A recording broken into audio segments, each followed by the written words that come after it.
Vamos de inmediato con el análisis. Para ello nos acompaña Francisco Arnau del Castillo, es analista de medios, analista político, nos acompaña desde Madrid, en España. En redes sociales ustedes lo encuentran como Paco Arnau. Francisco, muy buenas noches, buenas madrugadas para usted, bienvenido. Buenas noches desde Madrid. Muchísimas gracias por acompañarnos. Primero preguntarte acerca de lo que hoy ha sucedido en el análisis de medios, arrancar por allí. Se ha bloqueado la transmisión de los canales rusos RT y Sputnik. No se puede ver, no se puede escuchar, no se puede leer lo que aparece en estos medios de comunicación en Europa. Es decir, hay una condena específica contra estos medios por la característica que son rusos y se encuentran en Rusia. Sí, efectivamente, ha habido un bloqueo de la señal y también una suspensión de las cuentas de redes sociales, como por ejemplo Twitter, ¿no? Y en los canales de cable, en las televisiones por cable también ha sido bloqueado el canal RT, ¿no? No solo en España, también en los 27 países de la Unión Europea. ¿Recuerdas que hubiese pasado algo similar en Europa en otra oportunidad? Yo no recuerdo un precedente parecido en ningún tipo de conflicto ni en ninguna guerra, a no ser que nos retrotraigamos al franquismo. En el franquismo efectivamente había censura y había medios de comunicación prohibidos, extranjeros y nacionales, ¿no?, de la oposición clandestina. En el caso de medios extranjeros, tanto la BBC como Radio Moscú estuvieron muchos años prohibidos en su conexión en España, por ejemplo, ¿no? Es decir, no creo que haya un antecedente similar, ¿no?, como el que estamos viviendo ahora. Es decir, estamos hablando de censura directa a medios de comunicación y, bueno, pues lo he dicho esta tarde en otro medio, ¿no?, en una entrevista, que no se trata ya de mantener convencida a la mayoría de la población, que eso lo consiguen con el 99% de los medios, ¿no?, sino que de lo que se trata es que haya unanimidad en una sola versión. Es decir, y cuando solo hay una versión, ya no hay información, lo que hay es propaganda. Esto realmente es paradójico viniendo desde Europa porque hacen todo esto en aras de la democracia y de la libertad, Paco. Sí, bueno, aquí se habla de democracia y de libertad, pero los mayores enemigos de la democracia y de la libertad son los que restringen las libertades democráticas. Y claro, estamos viendo cómo el gobierno español, en poco más de una semana de hablar de paz y de un discurso más o menos atractivo, ¿no?, de diálogo, conciliación y tal, de repente acaba de aprobar en el Parlamento y en el gobierno, se acaba de aprobar el envío directo de armas a Ucrania, ¿no? Es decir, que una cosa es lo que se hace y otra cosa es lo que se dice. Y lo que se dice no tiene ninguna relación con lo que se hace, ¿no? Y ya digo, no encuentro antecedentes de algo parecido a lo que está pasando en Europa. Habría que estar dentro para verlo, ¿no? Es encender el televisor y ver una propaganda constante por parte de todos los medios de comunicación en forma de bombardeo de saturación masivo de informaciones que al final están provocando, por otra parte, xenofobia a nivel social. Se están dando casos de que en colegios niños, hijos de inmigrantes rusos, estén recibiendo acoso e insultos por parte de sus compañeros, ¿no? Y Es esto decir, aupado que es una situación muy complicada. muy complicada, Paco, porque también lo vemos que es aupado por medios de comunicación y por figuras de carácter Sí, político en distintas partes de Europa. Esta llamada rusofobia que sí. se ha extendido en el ámbito de la cultura, de la educación, de la academia, del deporte, por ejemplo. Pero no Sí, solamente lo vemos en los medios de comunicación, se ha extendido a líderes políticos. sí. O sea, esto es una ofensiva de un complejo mediático gubernamental. Es decir, que los medios lo que hacen es repetir constantemente las consignas gubernamentales. E insisto, en el caso de España no encuentro un precedente similar a no ser el franquismo. Y eso que estamos hablando de una coalición de centro-izquierda que también promueve libertades y democracias como es PSOE y Unidas Podemos. ¿Qué nos dices de ello, Paco? Sí, bueno, aquí estamos también, como he dicho antes, en la diferencia que hay entre lo que se dice y lo que se hace. Las palabras, por ejemplo, se habla de que es un gobierno progresista, de centro izquierda. Bueno, a la hora de la verdad, lo que se está demostrando es que este gobierno tiene las mismas posiciones políticas en política exterior que la extrema derecha. Es decir, en el Parlamento hacen como que debaten, como que hay diferencias, pero hoy ha habido un pleno parlamentario para ratificar los acuerdos adoptados por el gobierno para ponerse a favor de una guerra, o sea, tomar partido dentro de una guerra, es decir, del no a la guerra al sí a la guerra, y todo el arco parlamentario, con unas pocas excepciones, desde la extrema derecha del partido Vox hasta Podemos, han coincidido en la misma posición.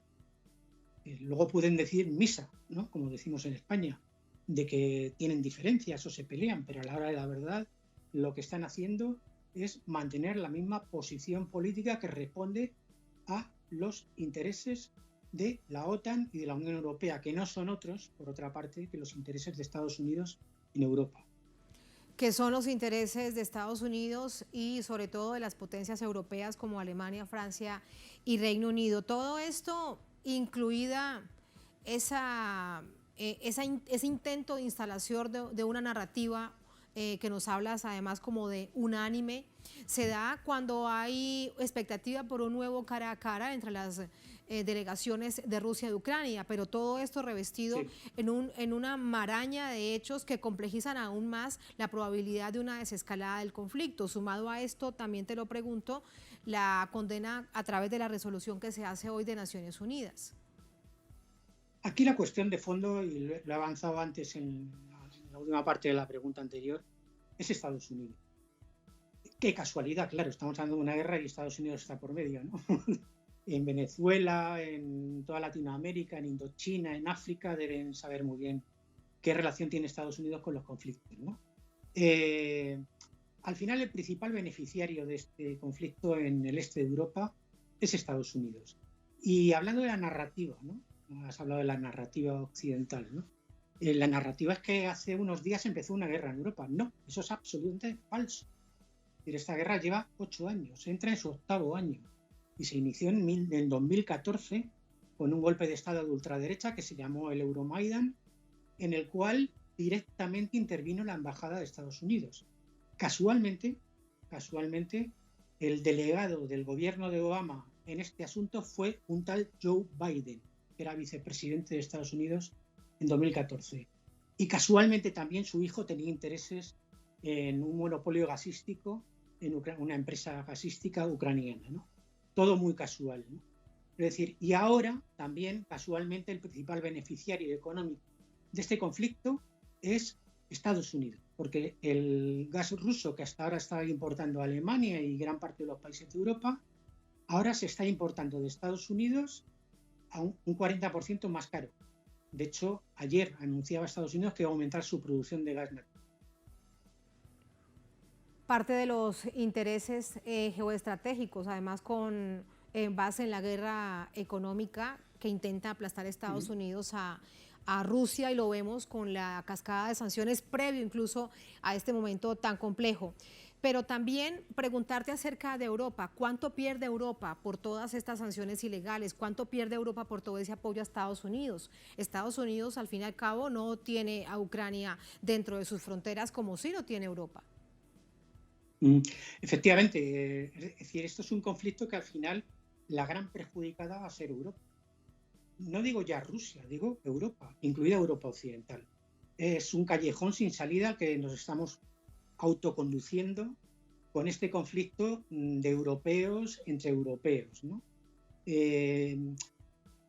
Desde 1991, con la disolución de la Unión Soviética y el 89 la caída del muro de Berlín, hemos asistido a 5 oleadas de ampliación de la OTAN hacia el este para acercar a Rusia, incumpliendo los acuerdos a los que se había llevado con la dirigencia soviética en los años 80, a finales de los 80. 5 ampliaciones de la OTAN a partir de la disolución de la URSS, ¿no? Al final, la OTAN se ha puesto en las fronteras prácticamente de lo que era de Rusia, ¿no? Por otra parte, estamos asistiendo estos días a algo gravísimo desde el punto de vista geoestratégico, que es la voladura de los últimos restos de los acuerdos de Yalta. los acuerdos de Yalta firmados en 1945 por los tres grandes, Churchill, Stalin y Roosevelt, en nombre de las tres grandes potencias, dieron estabilidad durante décadas a Europa sobre la base de una serie de acuerdos entre las potencias, ¿no? Y ahora están saltando por los aires, no solo por las ampliaciones de la OTAN, que eso es una ruptura de los acuerdos de Yalta también, sino porque, por ejemplo, anteayer se ha anunciado que países que hasta ahora tenían estatus de neutralidad, como Suecia o Finlandia, se van a plantear adherirse a la OTAN. Eso supone romper su estatus de décadas y los acuerdos de Yalta. Y por otra parte, algo que es bastante grave, bajo mi punto de vista. Por primera vez desde 1945, la derrota del nazismo, Alemania ha decidido rearmarse con un aumento sustancial de sus presupuestos, de su gasto militar. Y esto, claro, es saltar por los aires los acuerdos de Yalta que dieron estabilidad a Europa. ¿A quién beneficia la inestabilidad en Europa? Obviamente beneficia a Estados Unidos. Un país que emergió como superpotencia en 1945 de las ruinas de Europa. ¿A qué estamos jugando en Europa? ¿A qué están jugando los gobiernos europeos? ¿A que por tercera vez Europa acabe en ruina a beneficio de una potencia al otro lado del Atlántico? Y allí sumo este interrogante, Paco, a esta pregunta que dejas en este momento sin respuesta. Europa seguramente debe conocer todos los posibles escenarios, pero avanza, pero continúa, polariza aún más la situación, el envío de armas, me estabas contando de España, Sí. el envío de armas de Alemania, el envío de armas de Reino Unido, es decir, atiza cada vez más y dificulta mucho más una probabilidad de negociación, y es lo que están haciendo. Es imposible o impensable no creer que Europa no entienda claramente lo que está sucediendo en su territorio. Sí, no, y además todo esto se adorna con una narrativa absolutamente distópica. En el caso de España, el armamento que se va a enviar a Ucrania, que son ametralladoras, lanzagranadas antitanque y 700.000 unidades de munición para fusiles de asalto, se van a salir de los fondos europeos, del Fondo Europeo para la Paz, que es un fondo dotado en la Unión Europea para la paz.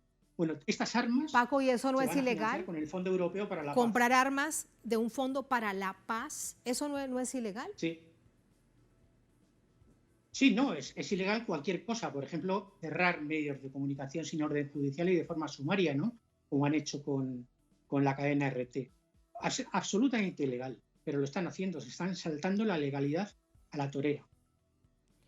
¿Por qué crees? Esto es por otra parte, esto es una tradición que inauguró Estados Unidos, lo de invadir, declarar guerras, bloquear países sin previa declaración de guerra y sin acuerdo internacional, es decir, por las bravas, ¿no? Pues algo parecido estamos viendo, ¿no? Se critica a Rusia que unilateralmente ha decidido invadir Ucrania, pero por otra parte se están tomando decisiones unilaterales en Europa donde no se cuenta ni con la legalidad, ni con los parlamentos, ni con nada, porque lo que se hace en los parlamentos es aplaudir lo que deciden los gobiernos y ni siquiera se pone en cuestión, ¿no? Sí, es el quiebre definitivamente del derecho internacional en toda su dimensión, de acuerdo a todos esos ejemplos que nos cuentas. Quiero preguntarte, Paco, ¿me escuchas?